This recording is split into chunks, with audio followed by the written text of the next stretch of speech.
Oui, alors, j'en étais donc aux efforts de structure.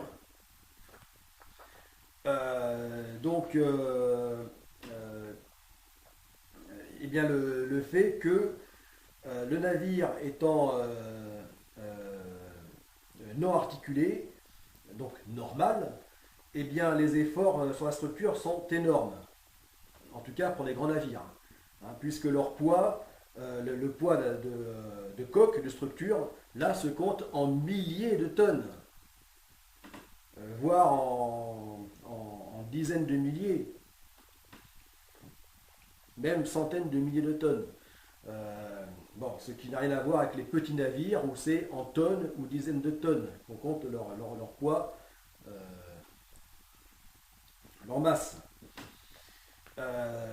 Donc, bon, enfin, en tout cas, dans le cas du grand navire Godessark, là, c'est en milliers de tonnes. Et donc, milliers de tonnes, c'est énorme, mais en même temps, c'est très léger pour une telle longueur de coque.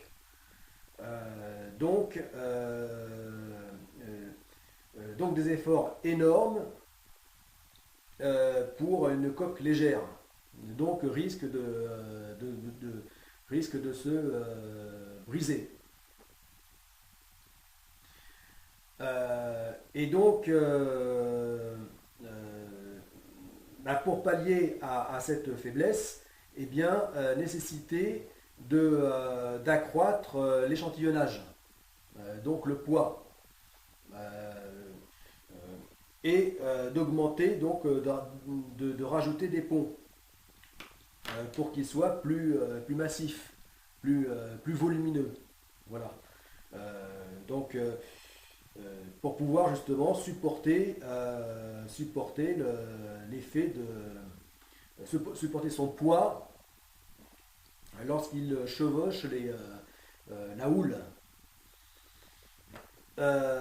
Et donc, enfin, c'est ce qui explique pourquoi plus les navires sont longs, sont grands, et plus ils sont volumineux, ils sont massifs finalement.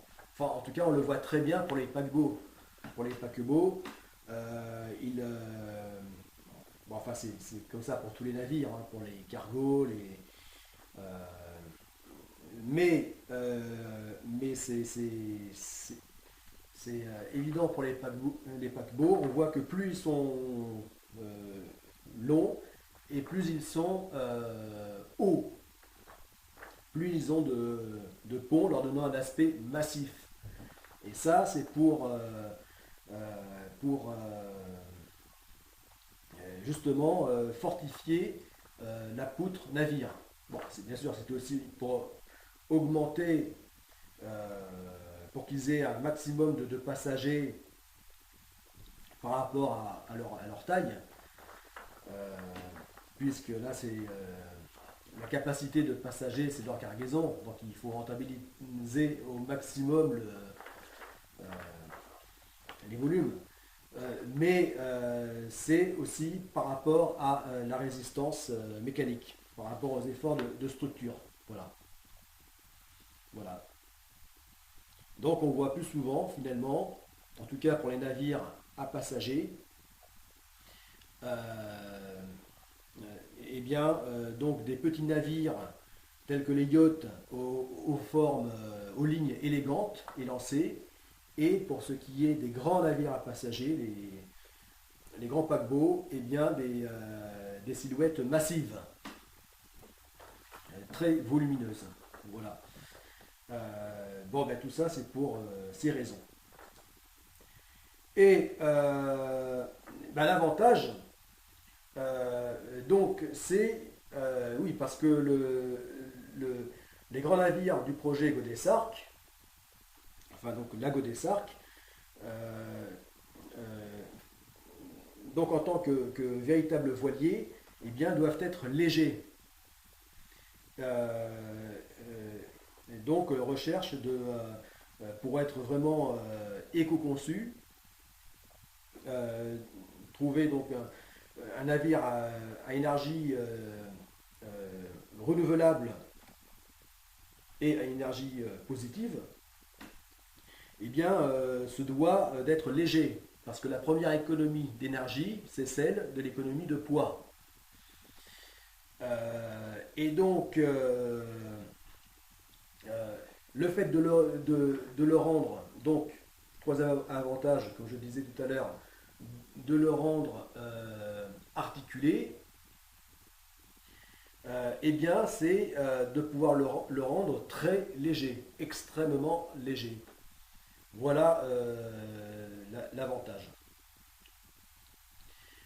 Euh, voilà, donc voilà l'évolution. J'en étais donc arrivé là. Et dernièrement, donc récemment, eh bien, je me suis dit que c'était quand même trop complexe. Parce qu'on avait cet énorme avantage donc, du navire articulé, mais totalement futuriste, puisque aujourd'hui ça n'existe pas, et que ça n'est pas près d'exister, en tout cas pour de grands navires. Eh bien, c'est trop de complexité. Parce que déjà, en tant que navire, en soi, donc les deux navires du projet Godessarc sont, sont, sont révolutionnaires, déjà pour leur taille, hein, de faire donc, de grands navires à passagers, chacun long de 180 mètres à énergie positive, c'est déjà une démarche révolutionnaire. Euh, mais en plus, les rendre articulés, enfin du fait que ces deux navires pouvant donc se joindre, s'attacher par leur extrémité en un seul, que je nommais Godessarc, eh bien rendait la chose encore beaucoup plus complexe. Voilà, donc ça faisait trop de complexité. Voilà, euh, bah, pour toutes les raisons que j'ai expliquées, euh, que chacun fasse 180 mètres, eh bien suffit amplement en tant que navire d'exploration. Finalement, là, je ne gagne pas à en faire un grand navire long de 360, même en tant que grand navire capable de se diviser en deux navires distincts. C'est un concept qui pourrait s'avérer très intéressant et qui probablement existera un jour pour d'autres types d'exploitation ou donc d'autres types de navigation. Mais dans le cadre du projet Godessarc et de la GoPrac, eh bien cela n'est pas justifié. Voilà pourquoi finalement j'ai laissé de côté cette option. Voilà. Donc désormais, il n'est plus question que le grand navire Godessarc, composé de deux navires, eh bien, soit long enfin que, que la Godessarc longue de 360 mètres, capable de se diviser en deux navires distincts, chacun long de 180 mètres, eh bien, il n'en est plus question. Maintenant, chacun reste à sa longueur de 180 mètres et n'aura pas vocation à s'assembler en un seul grand.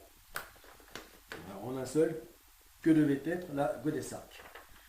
Voilà. Mais au fond, ça ne change rien au projet du fait que les plans restent les mêmes. Enfin, dans les grandes lignes, je ne change rien finalement. Je ne change même pas les autres caractéristiques telles que largeur, hauteur, etc. Voilà. Ça va juste influer sur... non, c'est même pas, ça ne change rien. Voilà, le seul facteur important qui change, eh bien, c'est la longueur. Voilà, voilà, c'est tout. Il n'est plus question euh, d'un navire long de 360 mètres. Voilà. En fait, il n'est plus question que ces deux navires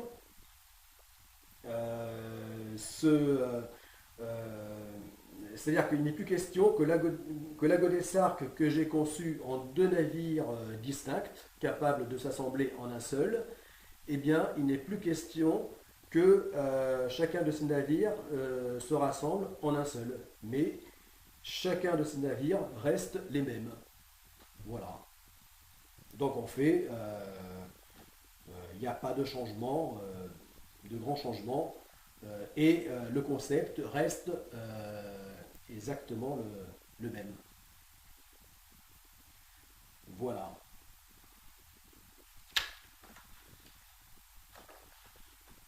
Voilà. Donc on voit l'évolution, hein, du concept. Voilà. Première phase du concept. Donc une longue coque. Au départ, je pensais au gigantisme absolu. Euh, Après quoi, je me suis rendu compte que ce n'était pas compatible avec le navire d'exploration. Donc, parce que trop grand. Donc, grand navire capable de se diviser en deux. Donc là, chacun étant de longueur plus raisonnable, donc adapté au navire d'exploration. Euh, Après quoi, eh bien, j'ai préféré que chacun d'eux, à ce moment-là, chacun d'eux devienne amphidrome, et non plus seulement en mode Godessark, de façon à optimiser au maximum leur capacité de manœuvre. Voilà. Ce qui à ce moment-là formait deux navires amphidromes attachés par leur extrémité, formant un navire articulé, donc absolument révolutionnaire, mais trop même. Donc, j'en suis revenu à me contenter, eh bien, de garder ce concept de chacun des navires, mais sans qu'il soit question désormais de les faire se rassembler en un seul. Voilà. Voilà la genèse du projet Godessark, de la seconde phase du projet Godessark. Voilà.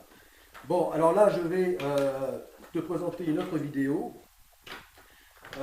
qui va te montrer exactement quel était l'intérêt du navire articulé. Voilà. Les concepts dont il n'est plus question. Voilà, dans le cadre du projet Godessark.